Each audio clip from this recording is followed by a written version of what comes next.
Hey, look at this fucking panel, man. What a bunch of beautiful people up here, man. It's beautiful from here. Hell yeah. Everybody, welcome JT from JT's Horror Discussions, and of course Jason from Ginja Ninja.jk. Two quick fill-ins for me today, and I'm much appreciated. No, of course, man. We're gonna kick some ass, man. I've got a stack of movies here. We're gonna discuss and debate. However movies we can fit in the hour and a half, or whatever that we have to let everybody know what should be appreciated but isn't in all genres of film. Probably mostly horror, since we are horror people. But let's see what we got here. We got 7 people in there, and Ninja from the panel is the only one that said anything. Hey guys, what's up? What's up, everybody? We need communication. I got we got 7 sets of eyes. What is happening? I'm setting up a little fire today. No bandana today, man. I've been going slick with the ponytail since this morning. Had a really nice rabbit show, man. It was really cool. Nice conversation, all that stuff. Jamie even jumped in. I hadn't seen her in a little while. Oh, nice. I got all genre of film here, man, and a lot of them. It's how many did you guys round up? I'm just gonna be pulling from my mind as we go, since I was just asked today. So I got some in mind though, for sure. Cool. I was lucky. I had a few left over from the last time, so I've grabbed them. But I've also grabbed a few more, just to pad it out. But I got some interesting ones, I reckon. Cool. Sweet.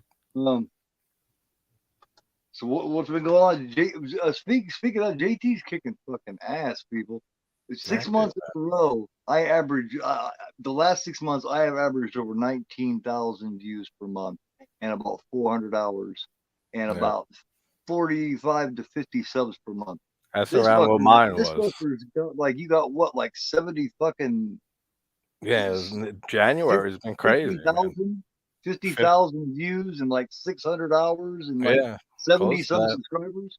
Yeah, it's amazing. It's really crazy.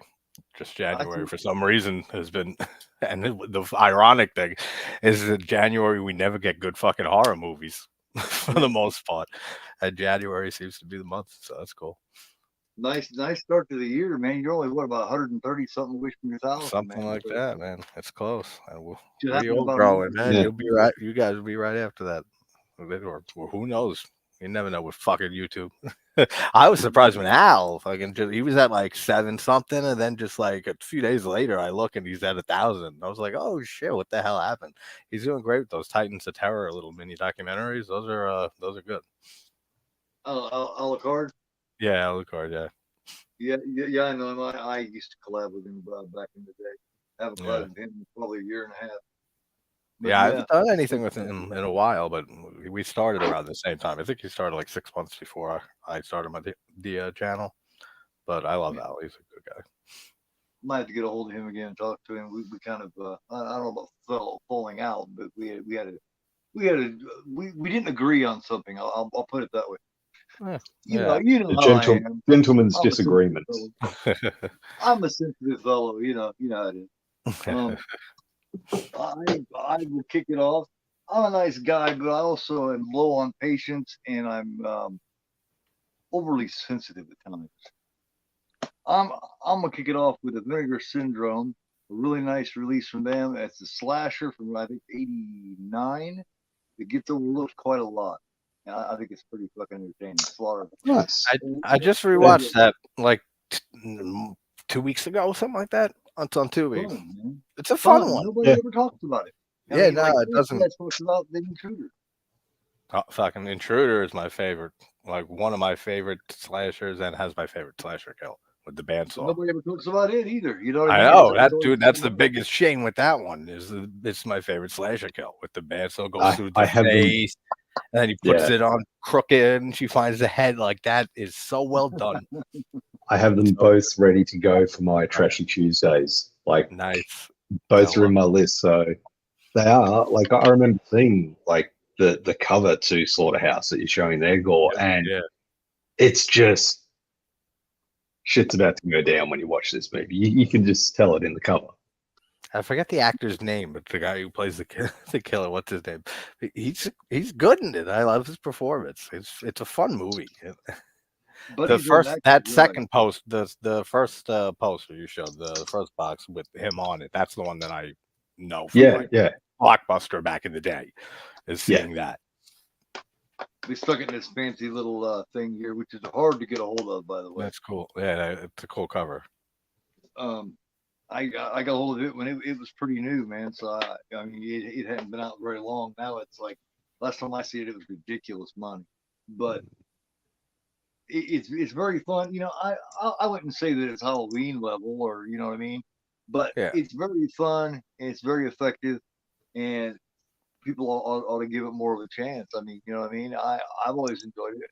I'm gonna watch it again tonight. I haven't seen it in a minute, so yeah, Slaughterhouse from I think 1989. The way I look at this show is it's almost like a reference show. It's like people see this and go, "Oh yeah," or "Oh hey, I gotta check that out." Next thing you know, these ones that haven't been seen, people are now watching. Yeah, coincidentally, that's why I started doing the Tubi and Shudder recommendations like 2 weeks ago. Was to do that same type of thing. I just because basically I was looking for something to watch, and I'm scrolling through Tubi, and it happened to be a Tuesday or a Thursday or whatever day it was, and I was like, I might as well just film this because this is like what I do when I browse for movies. I look through it and I say, oh, that's a good one. And I saw like, wow, the acting is great in that. And I said, I might as well just hit the record button and just do that and make a video out of it. And now I'm going to be doing that every week for Shudder on Saturdays, Tubi on Tuesdays, and Max on Mondays. Yeah, it's the best way to put it's a good way to bring up talk about a lot of films in a short period of time and bring up ones that people might not have seen or that they haven't seen forever and said, oh, like you said, oh shit, like man, I haven't seen that movie in 15 years. And then maybe if they're free that night, they'll throw it on because of the recommendation. Yeah, there is more to there is more to films than those same 4 or 5 ones that everybody always watches. Oh, absolutely. There's tons. Like I have no trouble picking out films. I can go up right now and within about 10 seconds pick out 10 more. You know what I mean? Yeah. Like another one like you said, Slaughterhouse, another one, Mountaintop Motel Massacre. I love that's another great one. I love that one too. That's a great one. And that's a slasher a later slasher that doesn't have really any gore in it and stuff. It doesn't need it. It's just a good story. It's wacky. And like the whole like the tunnel, the basement, she like tunnels and has like ways of getting into the like hotel rooms. That's a great movie, and that never gets brought up either. Never. I never hear that movie get talked about. I actually have a watch along / discussion of that 2 Halloweens ago. Me and Eric from Mountaintop 9 did that. Nice. At least it gets some appreciation because I whenever I see that when I'm scrolling, I always think to myself, that's such a fun movie. I got like 3 or 4 different versions of it, man. So you know when I get more than one, when I got 3 or 4 or 5 versions of it, you know I like it. That's a special one, man, because it's got some supernatural shit and everything going on. Yeah, because the daughter dies in the beginning, kills herself, right? It's been a little bit. But yeah, then the mom like this, like she kind of sees like the ghost of the daughter in some way. Yeah, there's some supernatural stuff. It's a fun thing. Yeah, it's a fun movie. Hey Joseph, how you doing, man? Hey Joe, how you doing, buddy? All right, so it's your turn, JT. Well, I just mentioned that, but I'll throw out another one. This one never gets talked about. I did a video on it. It's a horror comedy, but Doom Asylum from '87. Oh, okay. Yep. What an underrated fucking movie that is. And dude, that movie is hilarious. Like the acting's terrible. I mean, really bad. But when they go to this abandoned asylum where this guy was this doctor or some shit was like supposedly killed, and he haunts the place, and he starts picking off these people one by one. There's these funny ass scenes. This black guy is hilarious, and he's like dreaming of this girl he sees, and they're running towards each other in slow mo and stuff. Like it's that type of like horror slasher comedy, and it's not going to work for everybody for sure, but I fucking love that movie, and no one mentions that ever. Doom Asylum from '87. Arrow did a release of that, I do believe. Yeah, they did. It's got this crazy cover where the guy's going out like this and shit. Yeah. I love the scene. There's a scene in it where the kid like collects baseball cards, and he's like looking for his cards, and he's like finding one after another, and then the killer comes and he goes and drills. That's a cool kill. It's not great kills, but he gets drilled in the head. But like before that, he's like, "Wait, I'll give you a whatever baseball player card." He's like, "It's a first edition." Like, he gets drilled in that. Like the comedy is just great in it. Hell yeah, good one. Hell yeah. Ninja? Yeah, that's a fun one. Look, like all those ones, they're good, and they've both got a list in my Trashy Tuesdays already. So, because I've got the Doom Asylum from Arrow, and yeah, it's a good one. Like it's so much fun. Yeah. Well, my pick is an Aussie one. I kicked off with an Aussie one last week, but I'm kicking off with another one. Tunnel. I love it. Yeah. Ooh. You're actually the reason I did a video for it way back. A few months back was I thought of you because I know it's an Australian film, and it's a great fucking underrated film. It is. Yeah. This one, it's conspiracy. It's very claustrophobic. It's set underground, and it's just effective. Like the shots, the scares are just effective. It's very low budget, and it's done kind of documentary cross with found footage. So it does have a little bit of a different spin to it, but I think it makes it work. Like that's what makes it work. Have you ever have you ever heard of an Aussie horror film where a guy wears a mask? It almost looks like a My Bloody Valentine mask. It's called Junior. No, it doesn't ring a bell. I've seen it like 20 years ago. That's one people could look up. It's called Junior. He wears a mask. It almost reminds you of like My Bloody Valentine type mask, like a miner's type thing. But it's called Junior. And just being called Junior, you get the idea. Nice. There we go. 85? 85, there's one. I think it was made closer to like late 90s, maybe early 2000s. I'll keep an eye out for it. I think. But I remember seeing it once. I rented it back when we could rent movies and shit. Let's see here. No, I will stay in the slasher vein here. You talk about a really good one. I even have a shirt of it, but hardly anybody ever talks about it. At least you get the really hardcore horror fans. They'll talk about it. Sorority House Massacre. Oh yeah, I love 2 and 3 even more. Right, they're all good, man. It's almost in the vein of what is it called? Final Exam, where the dude just kind of shows up and just starts fucking killing people for no reason. You know what I mean? He just shows up and people out. I love that. It's such a fun series, and I mean 2 and 3 are great, and I love it. It's so weird because 3 is Hard to Die. It was released as right. It's the third one. It's the same actors. It's the same actresses from the second one, but they're playing completely different roles in the third movie. But Orville Ketchum in 2 and 3, he's such an underrated killer in like slasher movies, man. Like this whole series doesn't get talked about enough. The first one I don't love, but it's a fun time. 2 and 3 I really enjoy. That's a good. You play like that with Sleepaway Camp 2, aren't you? I like 2 more than the original. It's my favorite in the series. As far as serious slashers go, I prefer the first one, but as far as a fun, good time, the second one is the way to go. Sleepaway Camp, yeah. She is just batshit nuts, man. And, for sure. Just what mood you're in. Such a good job. Yeah, it depends what mood you're in. Oh, she is so fucking nuts. She's so good as Angela.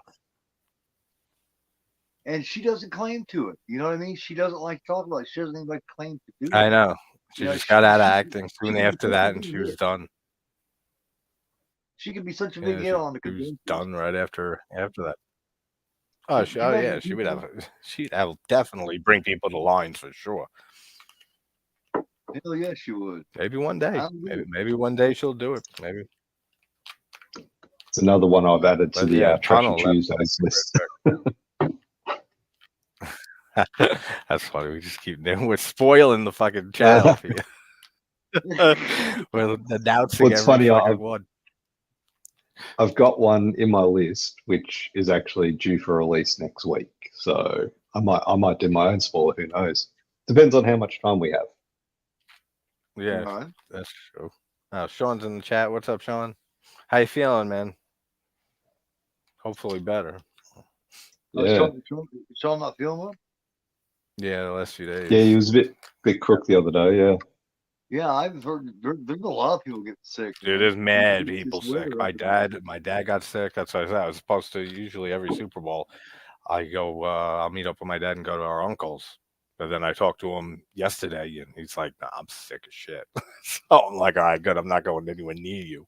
So I'm not doing shit for Super Bowl. I'm not really a football watcher anyway. Like I'm a Giants fan if I had to pick, but I watch Super Bowl every year. But I'll end up doing something more exciting instead of watching it. Yeah. I'm one of those fans. If my team was kicking ass and doing well, I would be into it a lot more. I'm one of those fans. But since they suck, I don't watch them. Yeah, that's what happened to me with the Giants, and Jason don't care because they don't fucking care about football anywhere but the United States. It's like it's actually funny. Like, watch you motherfuckers. I ain't gonna support a bunch of fucking losers. Man, you guys are embarrassing. That's why we don't give a fuck about. We don't give a fuck about soccer over here. That's why. Yeah. All right. Well, what's your next one? Who's next? Isn't it you next? You. Keith. That's you. Oh, it's me. Okay. I say this all the time, so I'll just always plug it in. Blair Witch 2: Book of Shadows is my go-to. Okay. Goddamn movies, because there's no way that movie's in my top films and most watched movies. Theater, man, and I loved it at the theater. I love the theatrical version. You know what I mean? That's a good version. So, and then when you take the other shit, that one, I was surprised. I didn't know what to expect, because I'd seen the first one, and I knew it wasn't going to be another found footage. But what I got, man, was actually a really good story. And it's a great psychological unraveling. You fucked with that tape. This is bullshit. The ending is fantastic to that movie. Come on. I mean, the acting is great. Like, I love all the characters. It is some iffy delivery from like Kim Director, particularly, but then maybe Jeff at times, and a few. They all have some iffy deliveries here and there, but for the most part, I love every single one of those characters. I love everything about that film. I can throw that movie on anytime, any place, and just be like in the comfort zone. Good soundtrack, dude. That too, yeah. The soundtrack's got System of a Down, Mind on there. It's got a lot of stuff on there. Queens of the Stone Age. Great movie. Nicotine value, Blackadin, ecstasy and alcohol. So fun. So good. And then Erica and Kim Director are fucking gorgeous as can be. I mean, I've always preferred Erica, but both of them are just absolutely stunning.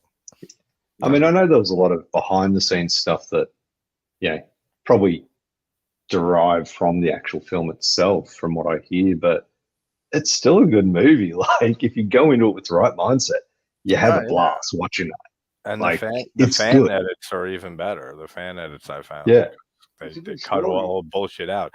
And I've been, hopefully I want to hear more about that behind the scenes shit. The longest I've ever been waiting for an interview is for Joe Berlinger, the director. I've been going back and forth every month and a half or so with him a few times and with his assistant for over a year now, because he's a documentary filmmaker primarily. And the whole Ted Bundy tapes, that series is the Dahmer tapes, is the Gacy, he directed those. Like, he did like 5 projects last year. So like I've been waiting over a year to get him. But he says like I'm glad there's people like you out there that love that movie because like it's such an understood film and they messed with it so much. And he'd love to come on. So hopefully last time I talked to her, she said in the new year, like when things are going to be Cool. slowing down a bit. So I'm hoping because I've been waiting for that. Because first question is director's cut. Where? Yeah, it's too bad that When movie never and got where? a chance. Like I Yeah, said, when I no. went and seen it, man, it was basically just me and my brother in the theater. There wasn't hardly anybody there, and it was like opening weekend. Nobody even. Yeah, I saw it in theaters too. When I was young, I mean, I snuck in. I snuck into the first Blair Witch Project. I had a friend who his brother. We were both horror fans, young, and his brother worked at the theater, so he would just let us in Yeah. to like anything. That's how I saw Blair Witch, and even then I didn't like it as a kid. Like I like stuff about it. I say it all the time. I just don't like the first movie. The second one I just love in every single And way. you're right. Erica wears those little tiny boobies really well. Some women Dude, wear I them really mean, well. yeah, Erica wears them really every well. that dude, her body is it's just it's stupid in that movie. It's unreal, but She everything wears about it well. I think the other problem All is that it's following up such a huge film. not even just a It's gonna film. It's it's like gonna a get huge people. It's cultural gonna be phenomenon. people shitting on it. Yeah. So it's got people shitting on it left, right, and center. Yeah. It's been getting more love over the years, for sure. It's been getting a lot more reappraisal. People, I meet a lot more people. Maybe I don't know if it's because I'm doing YouTube in the horror community, or if it's just the film getting more love. But I meet a lot of people more nowadays that say they love that movie or that they really like. You mentioned the cultural phenomenon that happened with the Blair Witch when it was first released. It was huge. It was everywhere. You couldn't spit without hitting something about the Blair Witch. But now that that's all died down, people, But now that all that's gone away, like it's all died down, people can actually look at this film and appreciate it for what it is. Fairly decent horror film. Yeah, it's got some questionable acting in it, but overall, it's enjoyable. I love how it makes it clear. Sure. I love how it makes it clear that the first one was a bunch of bullshit, and it plays off that. I like that about it. Yeah, that's another example of a movie that does meta stuff very, very well. That works for me completely. Yeah. Like all the meta, it reminds me of kind of like Grave Encounters too, which I don't care for that sequel much. Grave Encounters is my second favorite. Yeah, the first was my second favorite found footage movie like ever. I love Grave Encounters. The second one, I don't know if maybe the last when I did the video on it, if I was just in the mood, but it went down a lot for me from what I remember. But I like the meta stuff, some of it in there. Like those are two examples of lesser talked about horror movies that have great meta usage. Definitely, yeah. Yeah, I enjoyed the second one, but you're right, not as much as the first. Yeah, the first I like the masterpiece to me. I love that movie. I like the third one too. I think the third one's done really well. You know what I mean? There's a third one? There's a third one? It's not a third one. Yeah, it's just called Blair Witch. Oh, Blair Witch. I thought you were talking Grave Encounters. Yeah. Yeah, the 2016, right? Adam Wingard did it. Yeah. Yes. I mean, it's all right. There's one scene in it that I really like.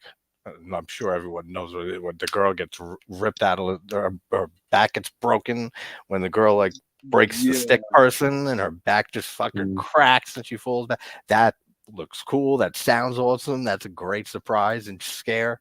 Besides that, I mean, it's whatever. The fact that Heather is in the woods and the brother thinks that she's alive for 20-something years. I mean, the whole premise is kind of retarded for that movie, but it's got just kind of go with him, just to humor him. You know what I mean? They just kind of go with him, go okay, well, whatever.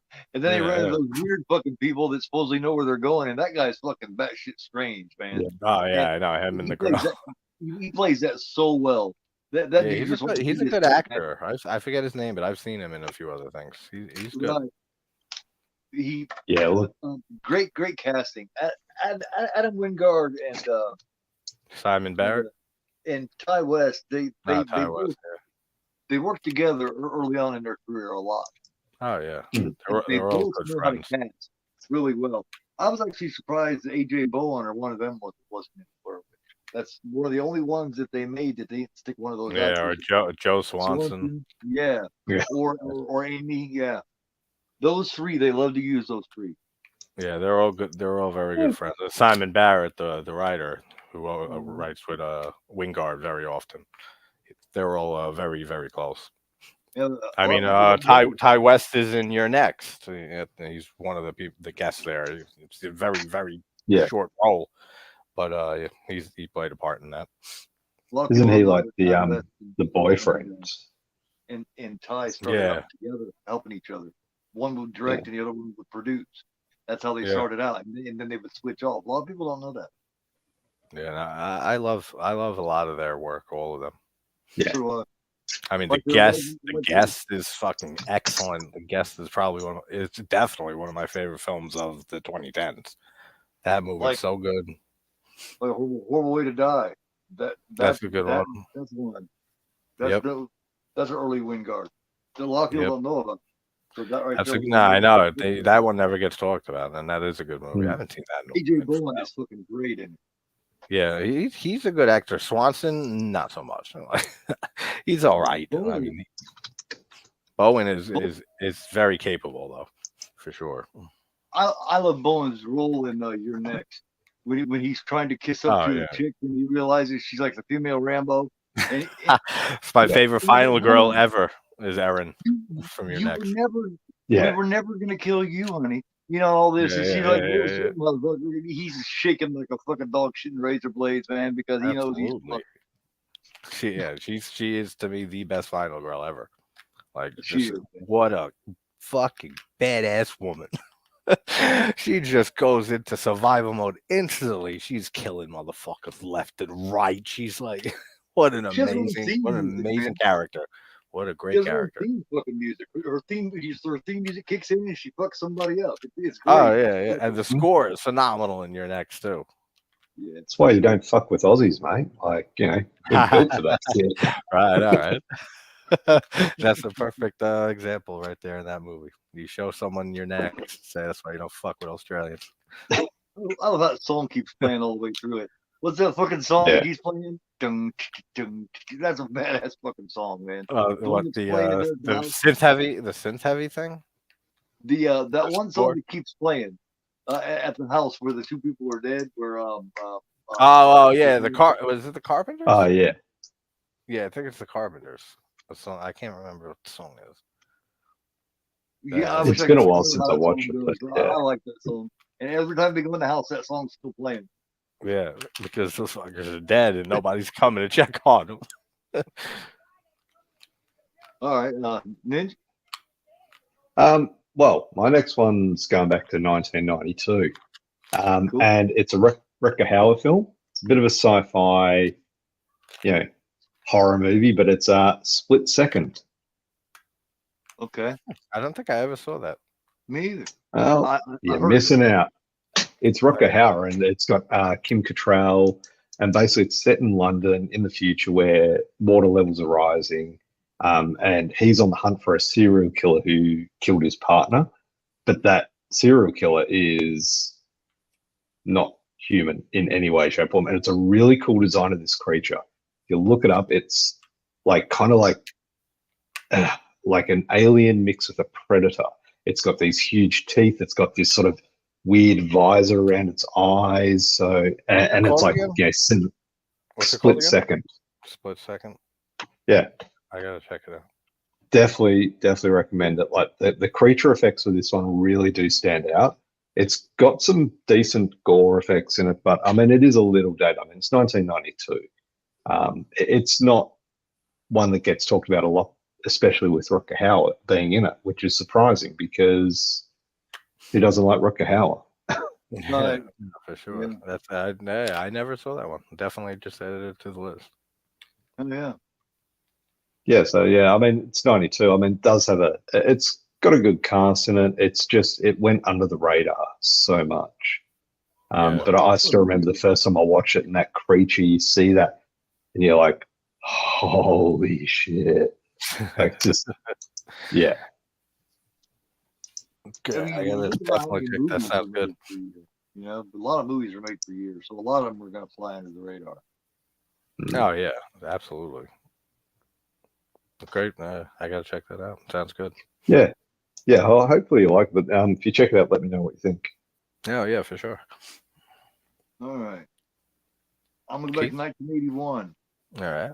And I'm gonna go. This movie stars Susan Hubley, which at the time was with Kurt Russell, and Wings Hauser, Vice Squad. It's a badass movie. Wings Hauser. I haven't seen that in forever.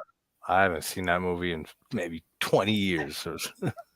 Wings Hauser plays a fucking killer pimp named Ramrod, and he's a fucking nut, and it is entertaining as hell. It's a damn good film. He's got this thing he makes out of a wire hanger called his pimp stick. I mean, it's looking excellent.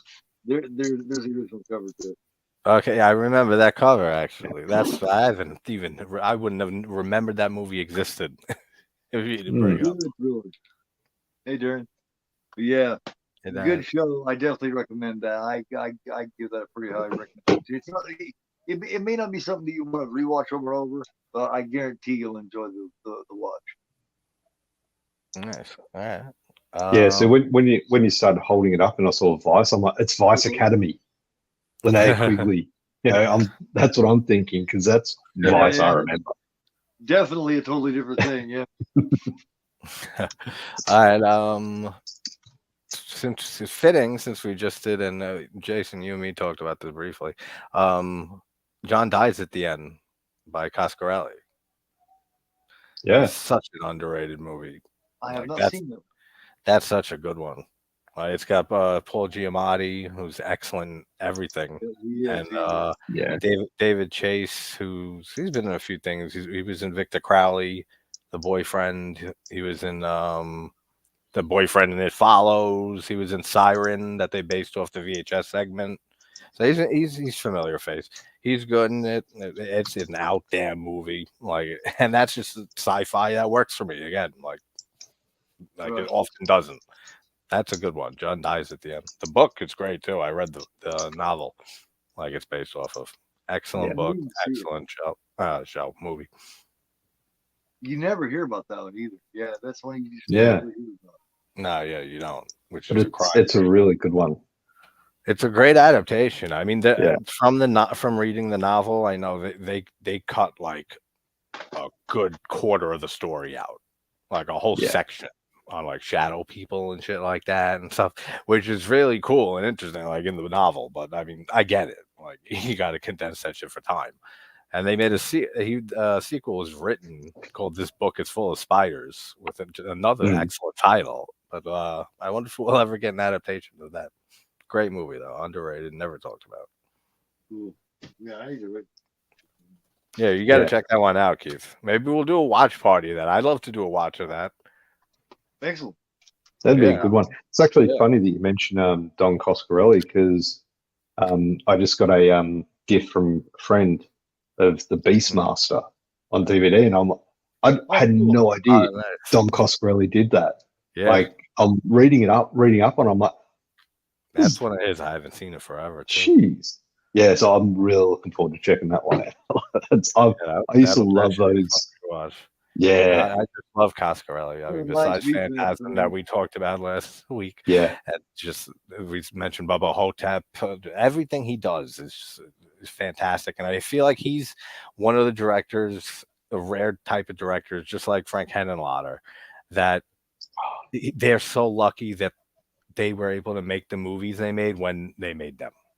Otherwise, dude, it never existed. That is awesome. Yeah, that looks really cool. Yeah. But if they didn't, oh, that's cool. Yeah. It's magnetized. Oh, is it? Open it up right here. That's cool. And then you take this out, and there's the movie, and then you get the book in there, and you got. Oh, that's cool.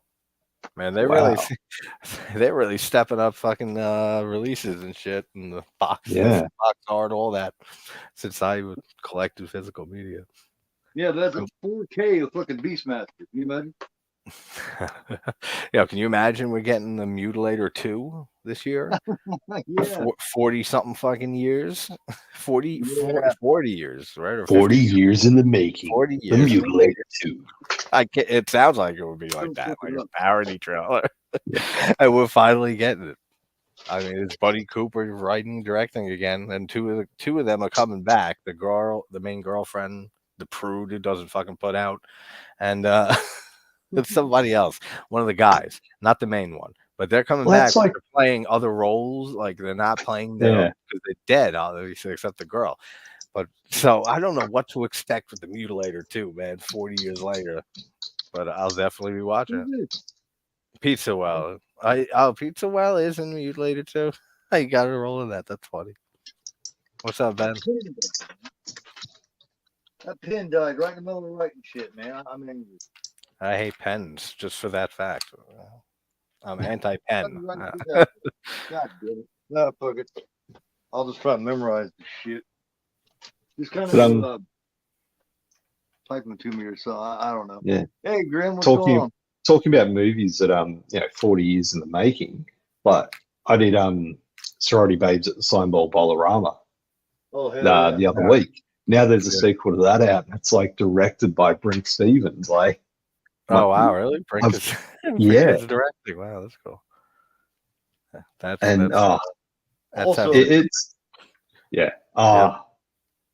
Michelle Bauer on the cover. Damn. Oh yeah. Yeah. Well, I actually really enjoyed Hollywood Chainsaw because it's a trip. I haven't seen it in a while, but it is entertaining. Yeah. Those are made. I mean, how can it not be? Like with that type of title and premise and stuff. But that's the thing, you don't get titles like that anymore. Like Sorority Babes in the Slime Bowl Bolorama, Hollywood Chainsaw Hookers. Where are movies like that? John Dies at the End is probably the only one. Same cast. Oh, Nightmare Sisters, yeah. Oh, I haven't seen. That's another one. That's forever. Nightmare Sisters. That movie always reminds me of Switchblade Romance. Okay. Not Switchblade. Yeah, Switchblade Romance. The Jezebels. It was known as also. Yeah. That's a great film. Like that's a really fun like female crime gang movie. Who's turn it? I don't know. I did Split Second. And then I did Vice Squad, and then he did John Dies at the End. So I think it's your turn.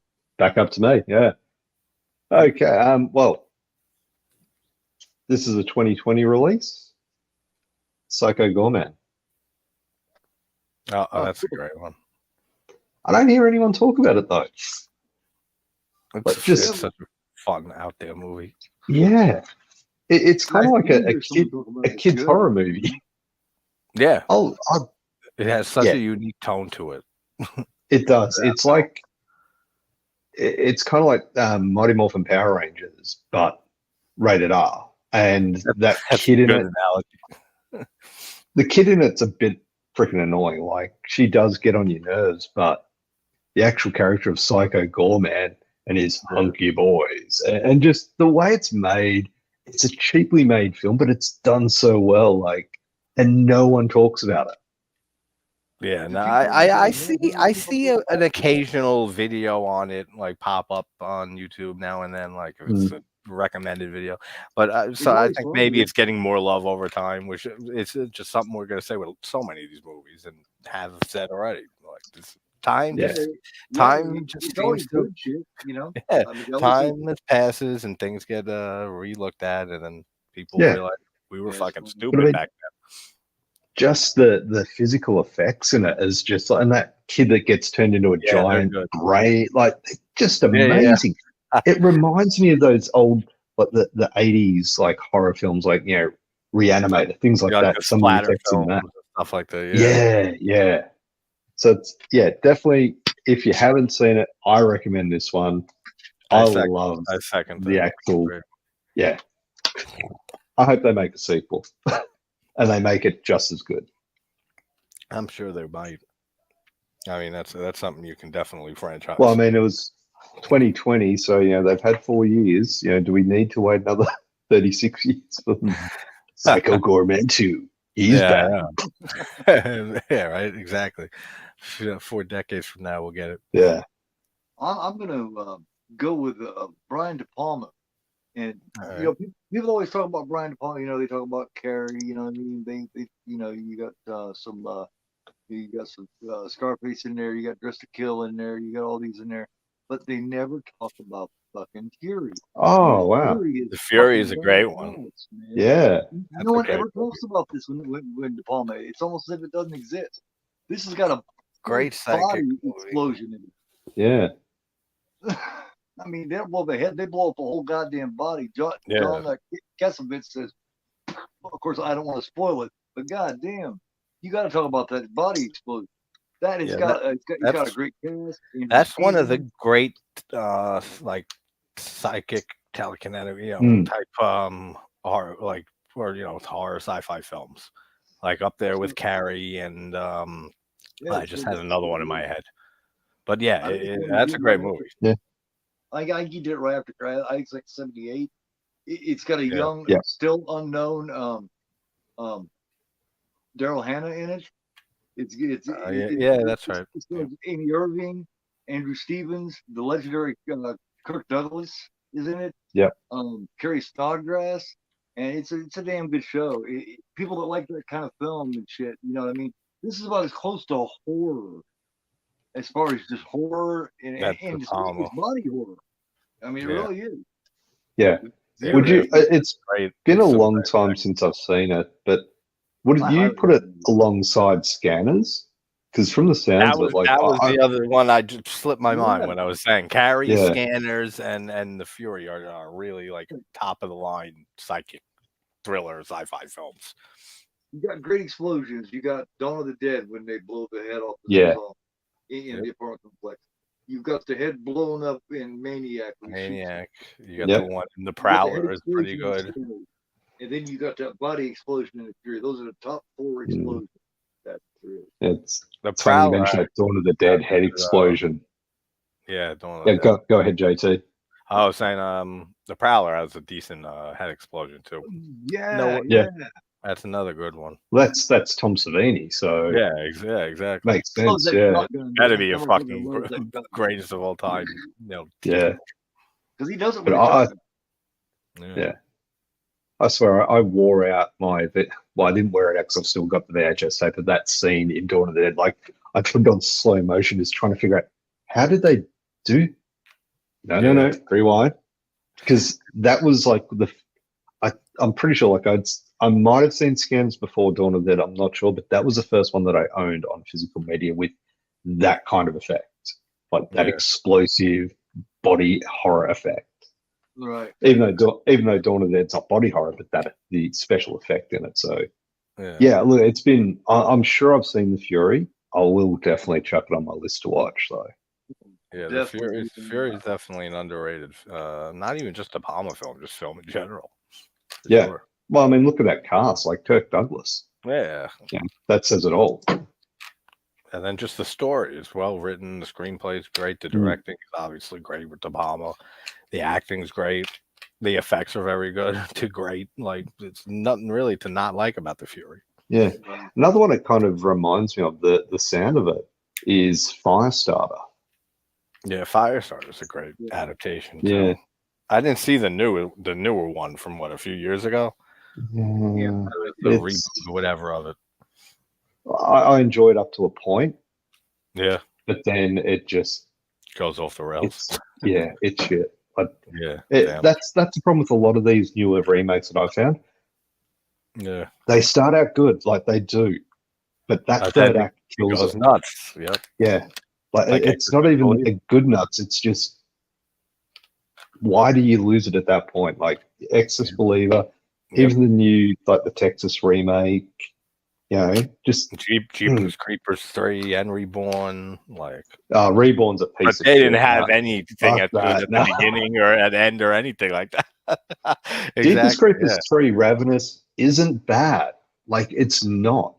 The problem is you see too much of the creeper. Like, you see him too much. He's better off in the dark and mysterious. It looks so cheap. What a cheaply made sci-fi looking fucking movie. That 3 and Reborn are. Reborn's just no. I watched it and worst movie I'd seen in so long.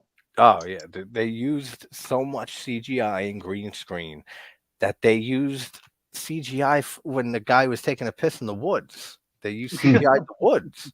The woods are the freest place you have ever, like, to film. Like, you don't have to pay for permits or anything.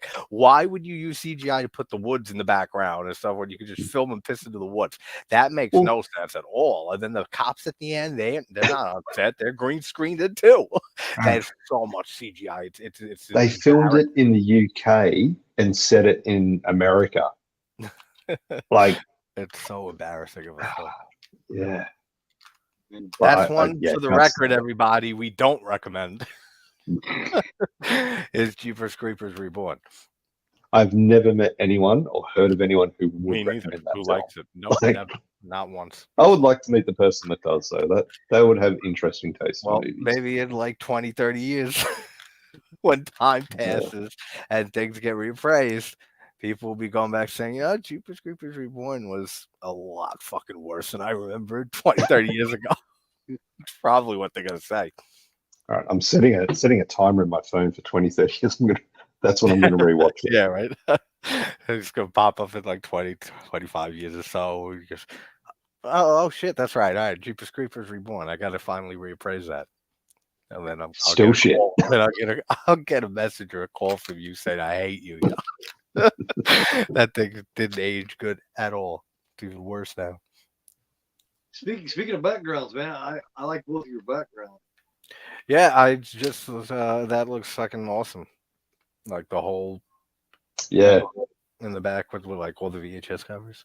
That's cool. Yeah, I figured it was appropriate. It's actually funny. This is actually there's a video store in Adelaide where I live, and this is a shot taken from their store. There you go. See, now you don't even need a collection. You can just take a screenshot, put it behind you, and pretend it's your physical media. It's amazing. I was wanting to say something the other day.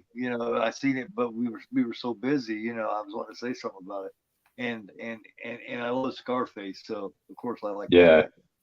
Yeah, I just found out that I always thought it was fucking. You had to pay. It's like the paid version of StreamYard to have the background, but and Jason, you said it when we were live, and you're like, "No, there's a free thing I just put behind." I said, "Yo, it's free." And then, like the next video I did, I went on StreamYard to record The Fly, and I'm looking at. I said, "Oh, yo, are you serious?" This whole time, I said, "All right, whatever." I wish I knew this like a year and a half ago, but never too late. Because I don't really, you know what I mean. Yeah. No, I mean I love your background because you're everything, but. Like I like having the backgrounds here, especially when I make videos, so I can you don't even need. I can be in the dark and watching a movie and chilling and shit. Like I don't have to worry about lighting or anything like that. Like it's just the background covers all that, and then I can actually just watch a film and enjoy it, not have lights blasted in my eyes while I'm watching it the whole time. So God bless the backgrounds. We gotta get you collection. We gotta give you the bug, man. So we can. Yeah, I know, right? It needs to be resparked for sure. All right. I had the Fury. What's your next one? I'll bring this one up. It's gotten a lot more love over the years, and actually, we watched this last year, and I bring it up because I am re-editing the video as it was like one of the first videos I edited, and I just watched The Fifth Element last night. It came on after another movie, and I adore that film, so I'll always throw that film out there, and I'll have a premiere for that video out after this. That was my first time watching it. Actually watching it from beginning. Yeah, that's right. Yeah, it was your first time. Yeah, it's such an original movie and just creative. I've been trying to get in touch with Luc Besson, but I don't think he's been like a hermit for like 20 something years. Like he doesn't do interviews. He doesn't like do anything like that. So I would love to. He's another one I would love to talk to just about that film alone. Like not even anything else he's done. But yeah, The Fifth Element is such a good movie. All right, Ninja. All right, Red State. That's a good one, Kevin Smith. That's one I haven't seen since it came out, I think. Exactly, and a lot of people don't talk about it. Actually goes really well with The Sacrament. Yeah, that would be a double feature with this one. You're right, that would be a double feature. Very different. yeah, very different films. But man, this one is just like Kevin Smith does a really good job. Like I know he's mainly known for comedy and Tusk, but this hugely underrated. Yeah. I mean, John Goodman's fantastic in this. Like, this is where John Goodman really stepped away from his, Dan role, and started this and really doing great stuff. Good gritty, like showing as an action. And I mean, it's cult based, so it's even got a very underrated. I frequently love this movie from Quentin Tarantino. So it's got the Tarantino seal of approval. Yeah. No, it's a very underrated cult movie. And no one talks about it. It's very Waco-esque, I guess. Things like that. Yeah, it deals a lot with. Great pick. I haven't seen that since it came out. I got to rewatch that sometime soon. That came up recently with somebody else I was talking to in Red State. They brought up. I said the same thing. I said, "Oh shit, yeah, I've seen it forever." I like that kind but it's just I reckon you'd really dig it. You'd get into it. Oh yeah, I can see you really like this. Yeah, I'm just having a look at the cast and whatnot. And, you've got Michael Parks, Melissa Leo, Anna Gunn, Carl Gallner. He's in it. So it's a really good cast, but just overlooked for some reason. Like I don't know why. It's just one of those. I don't know why it just it came and went. That like it came. Yeah. Those who saw it and loved it, like said this is a great movie, and then like time just went and people forgot about it. Yeah. But I mean, I first saw it and it still stuck with me. Like all those years later, like it's really impactful. It is. It's definitely. It's got a great atmosphere to it. Very cool. Yeah. I might check that out later on this evening. As a matter of fact, two of them sound really good. Let me see. John Dies. Yeah, and excellent. All right. I'm going to go 1983, and I'm going to go Charlie Bronson. I'm going to go 10 to Midnight. It's another one I haven't seen in forever. Yeah, that's a good one.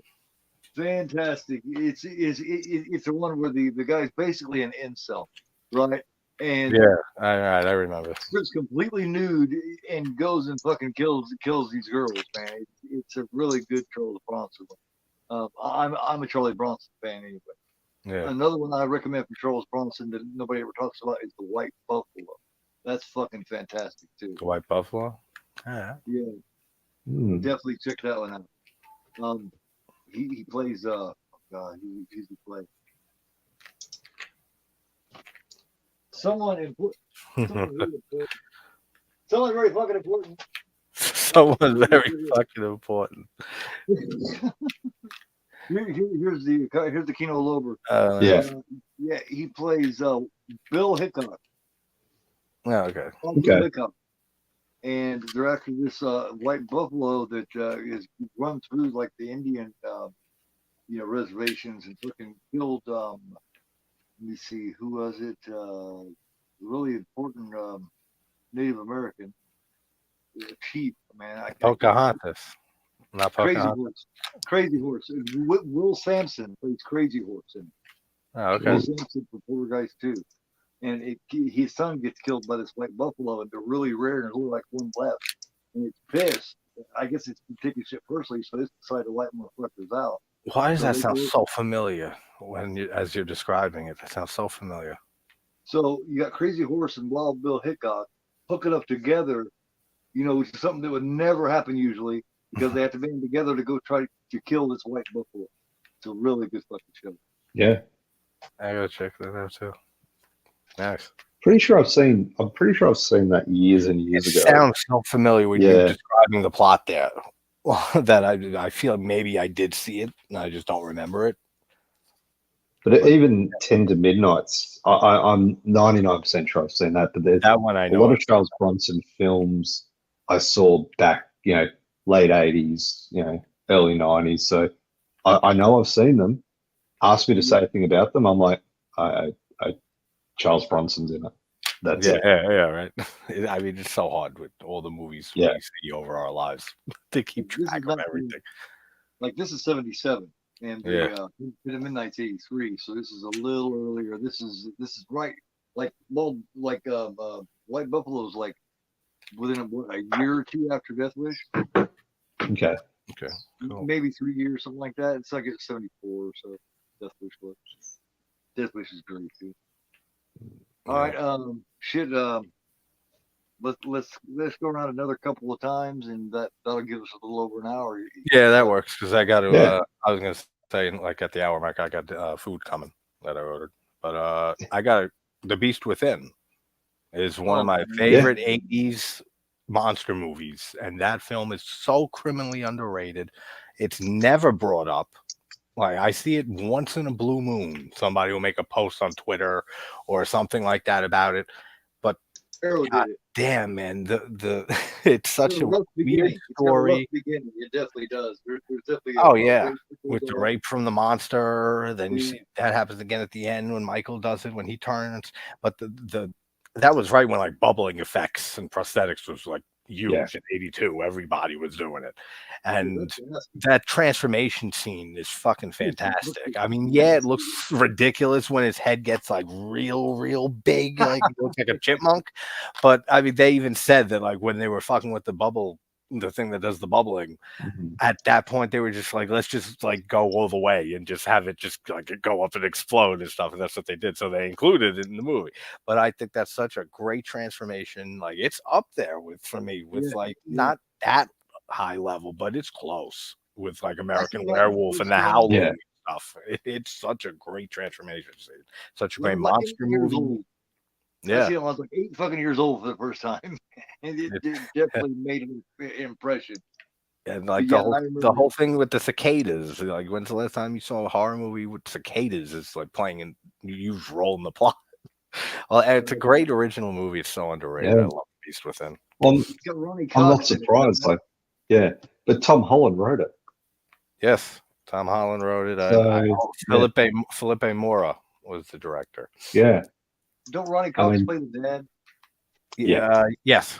And there's a funny story about it that I saw in the documentary on what was it, the 50 greatest horror movies you've never seen, which I mean it's a casual.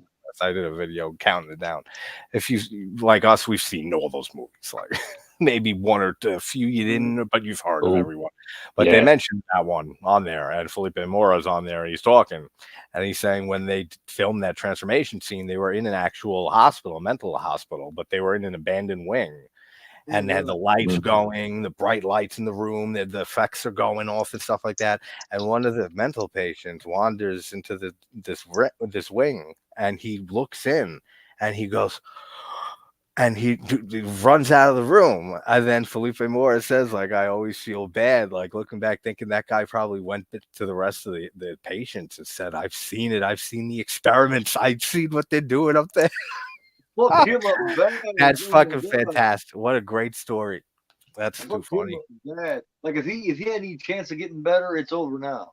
Yeah, man. Like imagine being like insane in an asylum, and then you see like the effects work in that movie in real time, like in real life. You think it's real? We know it's okay. Yeah. That's so funny. It's funny because you're talking about the effects and everything in it, and I'm looking at the year it came out. It reminds me of the movie Extra. Dude, I was thought of that earlier. Extra was a great movie too. Yeah, and that's just so weird. Like New Line's Phantasm. Yeah, I mean, an out there film. The sequels are shit, but the first one is just out there, man. They take it to they completely There's a leopard just for no reason. I think I heard somewhere someone described it like who worked for the movie as like Bob Shea at New Line wanted to make a Phantasm. And that's what they did. They made Extra. The bodysuit that the creature's in, the dude that's in that suit, it looks so cool. Yeah, and he was a mime, like he's a mime and he's walking upside down, and then they put the suit on it where the creature's like facing like he's walking the regular way. He's upside down. It's very effective with how it's shot, all of that. Great movie. Yeah, definitely. But it's funny you mentioned that 50 or 100 greatest horror films you've never seen, like the video you were going through that was on Shudder. There's one on there I still haven't seen. I need to see it. It's called Terrified. Yeah, by Damien Rugna. Great. Yeah, I've got to say, I keep meaning to go and watch it, that's a but rare one. I'm going to make sure I watch it. Maybe today. I don't know. Now I've got a shitload of movies to watch. That's such a good one. I mean, and I said When Evil Lurks, that was my favorite film of last year. His second movie, Terrified, is just pretty much just as good. Like, this guy just has such a great way with just making an effective horror movie and just making real creepy imagery and stuff. Still haven't seen When Evil Lurks. It's not out over here yet. So good. No, it's not. No. That was just fantastic, that film. Yeah, I've heard good things, but I want to see it. It's not on Look Movie. You can't go to Look Movie. Do you ever use that? I probably could, but because I like to watch them on the big screen, like I like to watch them. Yeah, and especially things like Terrified, like subtitles and whatnot. Yeah, I want to make sure that I can understand the movie when I watch it. Yeah. My pick, bit of an odd one. It's a sci-fi one. It's Infinity. What is it? Oh, Infinity. Infinity. Okay. Did I see Infinity? I've heard of it. I don't think I saw it actually. Look, it's one of those movies you can watch it, and then you'll completely forget about it. And that's not a bad thing, because then you go back and you rewatch it and you're like, oh my God, I remember this. And it just blows your mind, because it's an effective sci-fi horror film with a lot of body horror elements, things like that. It's set, I don't know, 100 years in the future. They're mining, a moon around Saturn or something, and something comes out of the ground. So it's kind of got. Did you ever see Phantoms? Dean Coote's Phantoms, where the ancient evil comes out of the ground. Very similar to that, but in space. Oh, okay. Sounds interesting. I've added to the list. I have such a big fucking list of movies that I've been writing down the last year and a half. Fucking talking to all you guys and chatting movies. And is Infinity with what? Infinity. Yeah, INFINI. Infinity. Okay. Very cool. I think it's partially Australian as well, because it's got a lot of Aussie actors in. It's got like Daniel McPherson, Luke Hemsworth's in it as well. So yeah, it might have some Australian ties. I'm not 100% sure though. Yeah, well, nice. I have to check it out. Actually, it comes up under Ozploitation. So yeah, it's Aussie film. There we go. I'm claiming that for Australia. There you go. Ooh. It has now been declared in Australia. Well, shit. I'll go ahead and let you guys get to your evening. Thanks for filling in. Of course, anytime. Had a great time, man. And what I love about this is we talk about a film, and then it leads. Like I started talking. I know, it goes right to another one, right to another. The connection that you make, because then you think, oh, that actor is in this movie. It's also this. It's directed by this. This one's written by this one, and you just go on a fucking journey. Yeah, through a bunch of movies.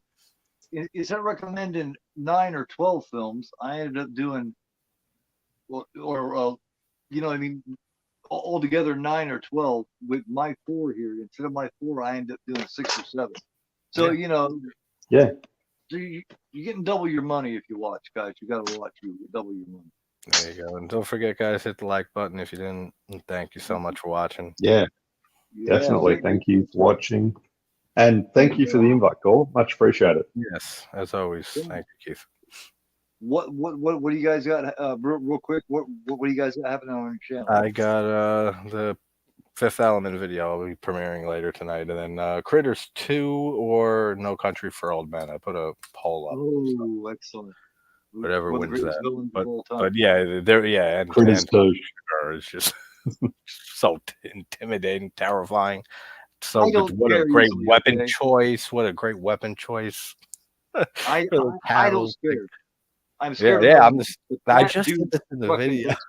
I just said this with Scarface, I said, I got a daughter, and I got a, sister, young sister, and stuff. Because I was talking about Tony with a sister and overprotective of I said, I don't scare often. Fucking somebody messes with any of my family, I'm gonna go at you till you kill me. If not, I'm gonna kill you first. But then I said, Sosa looks, and I look at Sosa. I'm like, this guy's fucking terrifying though. Like I wouldn't go You better anywhere. be prepared. Same thing with that guy. Josh Brolin comes at him. Josh Brolin could have taken down just about anybody because he was a tough and smart. Oh yeah, But I this mean, Anton Chigurh, I'd shit my pants and run while shooting, like running away from him. You know what I mean? He just don't give a fuck. Oh, and he's fantastic at what he does. Yeah, great. Terrifying. Those are coming for sure. Yeah, I've really got to sit down and rewatch No Country for Old Men. I haven't seen it in about 3 or 4 years. Yeah, that's such a good movie. That's a classic. Yeah. What do you got coming up, Nick?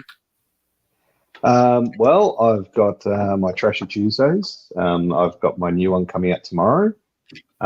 Sorority Babes in the Sign Bowl Bolorama. Had to put that one on there. It's got my favorite Scream Queens. Yeah, it's got every Scream, well, nearly every Scream Queen. But yeah, Linnea Quigley's in it. Brink Stevens, Michelle Bauer. I've kicked off a new franchise Friday with Resident Evil last week. So I'm going to go through all the Resident Evil films and check them out. Other than that, I am going to organise with you guys and with Sean and hopefully Juno. Juno, if you're listening, check your email. A watch along coming up in a few weeks. So yeah, that'll be fun. Nice. So guys, if you're not subbed up to them, anybody watching a replay or anything, definitely sub up to them. Sub to Sean, Juno, Sean Cinemaphile Sanity is the new name, right? Yeah. Yeah. Tomorrow I got Tourist Trap. Tuesday I'm taking a break from Extreme Theater, and I'll be doing My Bloody Valentine just because I have to. You got to do My Bloody Valentine. Yeah. I'll be doing it at midnight. Yeah. Absolutely.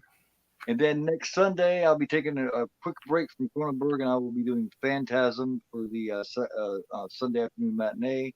And then it will be episode, I do believe, 6 of the Roundtable.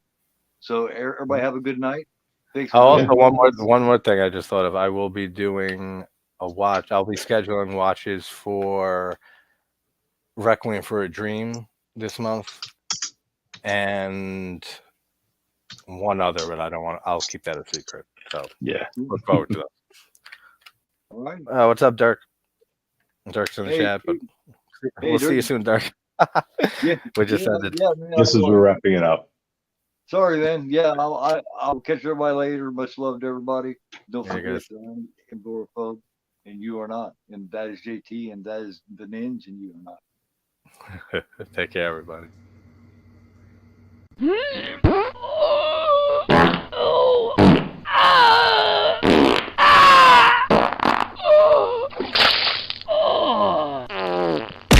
Because I am agoraphobe, and you are not.